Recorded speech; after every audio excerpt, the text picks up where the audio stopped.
Okay, what have we learnt so far? We've seen this thought that philosophy is the activity of working out the right way of thinking about things. Then we spent the next couple of sections investigating the thought that philosophical questions or philosophical inquiry was in some way fundamental or important. So we suggested that it might be fundamental in the sense that when we're asking philosophical questions, the questions themselves are always things that are up for debate. So we can always step further back and ask more questions about the presumptions of the questions that we were asking when we're doing philosophy. Then we suggested that philosophical questioning or philosophical inquiry might be important just because oftentimes the subject of philosophical inquiry is topics or concerns that are particularly important to us and to our lives. So what I want to do in this section is to try and illustrate these ideas a bit more about what philosophy is, about the sense in which it's fundamental because the questions themselves are always transforming and up for grabs, and the sense in which it might be something that we think of as important to us and to our lives. And we're going to do that by thinking through an example of a specific question and working out how to think about that question clearly. So the question is, what is the meaning of life? Now, importantly, I'm not going to try and answer that question here. So our job is to just try and get clear on what that question means and what might be involved in coming to answer it. You might wonder whether that's even a philosophical question in the first place. So you might think that the people who are best placed to tell you what the meaning of life is are, for example, priests or some other kind of religious figure. Or you might wonder whether or not it can possibly be a philosophical question because you might think that it's not the sort of question that you can work out the answer to just by sitting down and pontificating about it in an armchair. You might think that to know the meaning of life, you actually have to get out there and live your life to find out what it is. But let's put those issues about whether or not the question itself is a philosophical one on the back burner and just perform this philosophical activity of working out the right way of thinking about it. Remember a quote that we met from Barry Stroud a couple of sections ago? He said that often the worst thing to do with what looks like a real philosophical question is to answer it. That can get in the way of a fuller understanding of what the problem really is and where it comes from. And so perhaps that's the sort of question that we've got here. Perhaps when we're faced with this question, what is the meaning of life? We've got something that looks like a sensible question that's crying out for an answer, but is actually in some way subtly confused or misguided, and one that we should throw away or replace with a better question rather than trying to answer it. Now, that's certainly what some philosophers have thought about this question. So here's what some people have said about it.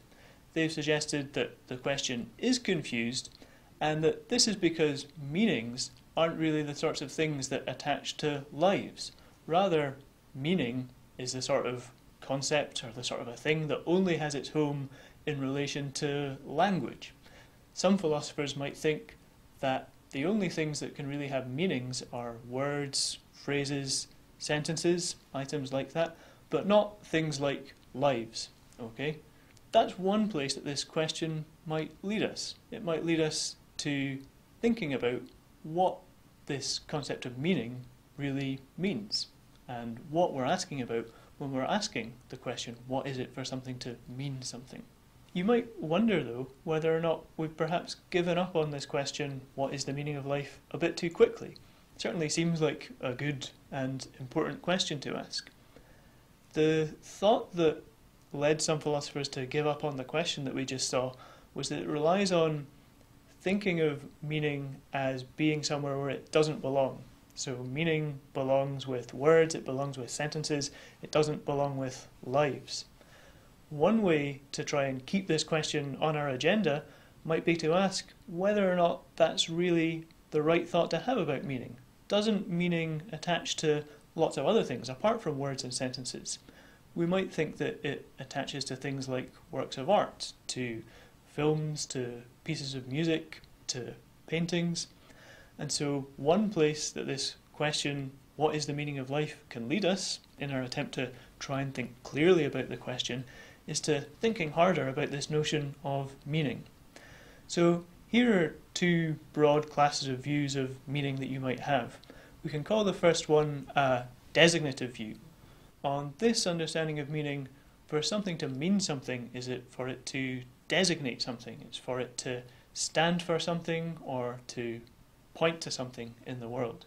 So the word jumper designates a jumper by standing for this sort of thing or pointing towards this sort of thing. So we specify what a word means by singling out a specific chunk of the world that it designates. So that's one way of thinking about meaning, the designative view. Now I want to contrast that with a second way of thinking about meaning, the expressive view.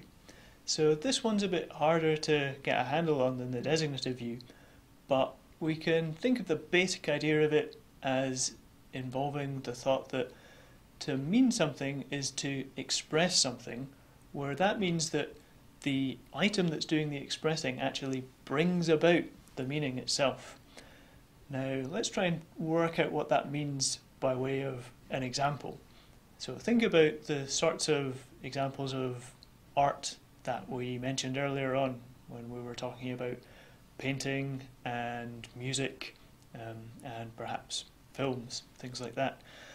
Now, when you've got a really good piece of music, you might think that that piece of music expresses something, so it communicates some kind of feeling or mood or perhaps an idea, and if it's good enough, it might be a feeling or mood or idea that you just can't put into words.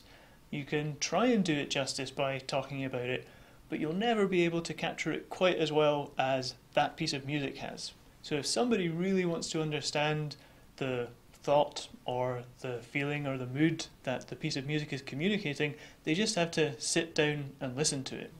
In that case, we want to say that the piece of music expresses the thought or the feeling or the mood. And we can contrast that with the designative view of meaning, according to which if a piece of music meant anything, it would do it by just picking out some item in the world. On this expressive view, the piece of music expresses the feeling or the mood by bringing that into being, right, in such a way that you can't separate what it's expressing from the actual piece of music itself.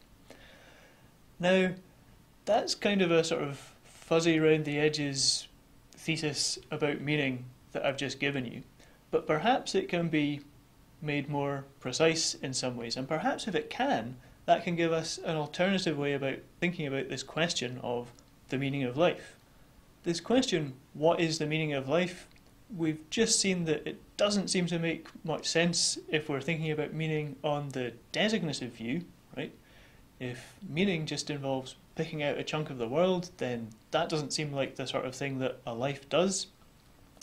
But if we think we can make sense of this alternative expressive conception of meaning, according to which meaning is something that's brought about in a particular process, then perhaps the question, what is the meaning of life, starts to look like it makes a little bit more sense. So perhaps when we're asking the question, what is the meaning of life, we're asking about what meaning is brought forth by this process of living a life. We've just seen two different attitudes that you could take towards the question, what is the meaning of life, and we've seen how deciding which sort of attitude you want to take up can hinge on deciding which of these conceptions of meaning you think is more plausible. Now, suppose you wanted to go with the designative type approach to the question of the meaning of life and say that it wasn't really a good question, it's the sort of question that we should reject. Well, then it seems that you've got an obligation to put some other better question in its place.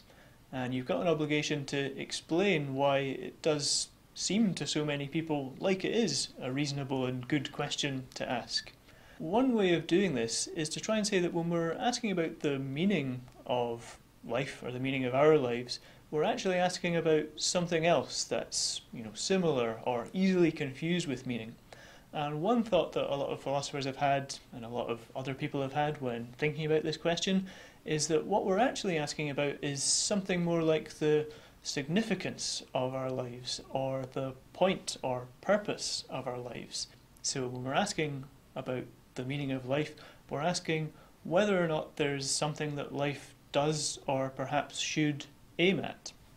You might think that when people are asking this question, what is the meaning of life, these questions that look kind of similar, kind of related about the point or purpose of life is what they're really getting at. And you might be able to go on to tell a plausible story about why this issue of the meaning of something on one hand and its point or purpose or significance on the other hand are sort of similar enough that people can plausibly get confused about them. You might be able to tell a story that makes it make sense that people thought that they were interested in the meaning of life, but actually they were interested in this other very closely related set of questions about lives. Now, as I noted at the start, not only am I not going to tell you or try to tell you what the meaning of life is, I'm not even going to try and tell you what I think the right approach to these issues is, right? So that might be something that it's interesting for you to go and talk about with your fellow students on the course, whether or not you think one of these different ways of thinking about the question, what is the meaning of life, makes more sense, and if so, why you think that is. The job here was just to use this question and the different issues that come up when we're trying to think through the question to illustrate some of the things that we've been saying about philosophy and the characteristics of philosophical inquiry. We started off with this question, what is the meaning of life? We saw that one of the ways that it can take us is to thinking about general philosophical issues about what meaning is, what it is for something to mean something. And that illustrates something that we saw right at the start of this session, where we saw the attempted definition of philosophy as a subject that attempts to ask questions about the fundamental presuppositions of some domain of inquiry. Now, I suggest that that thing about asking questions about the presuppositions of a domain of inquiry is just what's captured in my shorter slogan that philosophy is the activity of working out the right way of thinking about things. And so here we've seen a specific example of that, where in trying to come to think clearly about a question and what's involved in answering it, we've uncovered the fact that thinking clearly about meaning and what meaning is something that we need to do before we can get a clear conception of what's involved in answering this question.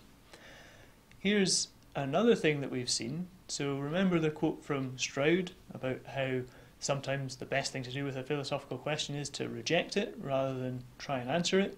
Well, we've just very quickly seen an example of an approach to the question of the meaning of life that would do just that. We've thought about the designativist position that rejects the meaning of life as a confused question because it tries to look for meaning where meaning doesn't really belong. And then we've suggested that somebody who thinks that could then go on to give us an additional story about what question we should be asking in its place. So we just saw the thought that perhaps that should be a question about the point of life or the purpose of life or the significance of life. That sets us up to give one last quote that I think is really important and really helpful in trying to think about what philosophy is. And it's a quote by American philosopher Hilary Putnam, who has a claim to be the greatest living philosopher, I think. And here's what he says about philosophy. Philosophy needs vision and argument. There's something disappointing about a philosophical work that contains arguments, however good, which are not inspired by some genuine vision, and something disappointing about a philosophical work that contains a vision, however inspiring, which is unsupported by arguments. Speculation about how things hang together requires the ability to draw out conceptual distinctions and connections, and the ability to argue. But speculative views, however interesting or well supported by arguments or insightful, are not all we need. We also need what the philosopher Miles Burney-Eatt called vision, and I take that to mean vision as to how to live our lives and how to order our societies.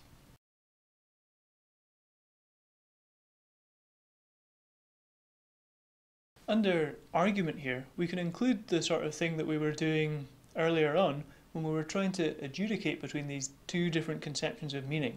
We were, for example, thinking about the sorts of cases that each view of meaning can handle well and not so well. So we saw that the designative view might be especially good at handling instances like the meaning of the word jumper, whereas the expressivist view might be particularly good at handling the meaning of a work of art, a painting or a piece of music. Now, the reason that I chose the question, what is the meaning of life, as a good one to think about in this particular case, is that most people do have some kind of sense of what that question seems to be getting at, why it seems to be a worthwhile or important question. In the context of Putnam's quote, when we're speculating about the different views of meaning and which one we want to prefer in this context, it's informed by this background vision about what the question of what is the meaning of life is getting at, right? So it's informed by this intuitive sense that we have of what we're being asked or what we're trying to find out about. And I think Putnam's point that he's borrowing from another philosopher, Miles Burney, is a really important and insightful one. The best philosophy does need this crucial interplay of vision and argument. So to tie that distinction again into what we've just been talking about, an example of a case of having lots of argument where we lack vision might be just dismissing the question of the meaning of life on the basis of a designative understanding of meaning. So you might think that you've got a really good argument for the designative theory of meaning, but if you just dismiss the question, what is the meaning of life, as a confused sort of pseudo question, then it seems that you're missing something really important, which is this background vision of what this question is really asking us about. Or perhaps another example of favouring argument at the expense of vision would be just dismissing the expressive view of meaning because we weren't able to spell it out very clearly. We just had to sort of wave our hands around and give several examples. Now, it might be that we weren't able to articulate the expressivist view very well, and we weren't able to give a really convincing, compelling knockdown argument. But again, when people say something like, this piece of music means this or expresses this, it seems that we do have a good sense of what they're saying, and that we should care about trying to work out how we should think about that. So if you just were to just dismiss the expressivist view on the basis that you didn't quite understand it or you hadn't seen a compelling knockdown argument for it, it again seems that you'd be sort of privileging argument over vision, whereas ideally you need both of them to work together. Now, a case of doing the opposite thing and privileging vision over argument might be bad in a different way. So a case of doing that might be if, for example, you really doggedly held on to the belief that this expressivist view of meaning was the right one, but you just couldn't really give any kind of good argument for it, right? You had real trouble sort of saying what the view was, you had real trouble trying to articulate to anybody else why they should believe the view. It seems that then you've got this guiding vision of the general sort of theory of meaning that you want, but you just can't back it up with argument. So the point that Putnam's making in this quote is that for philosophy to be good and successful and worthwhile, you need both these things. And philosophy, when it lacks either one of them, is unsatisfying. So if you just have a grand philosophical vision, but you can't back it up with argument, if you can't articulate it clearly and show why we should prefer that to alternative grand philosophical visions, then there's something unsatisfying about that. Likewise, if you've got a really, really clearly articulated and worked out philosophical system, but there just doesn't really seem to make any contact with the things that we care about and the ways that we feel we should be living our lives, then there seems to be something equally unsatisfying about that, right? It seems that you need some kind of vision as to how your system of arguments and thoughts fits in with the stuff that we care about if it's going to count as good and worthwhile philosophy.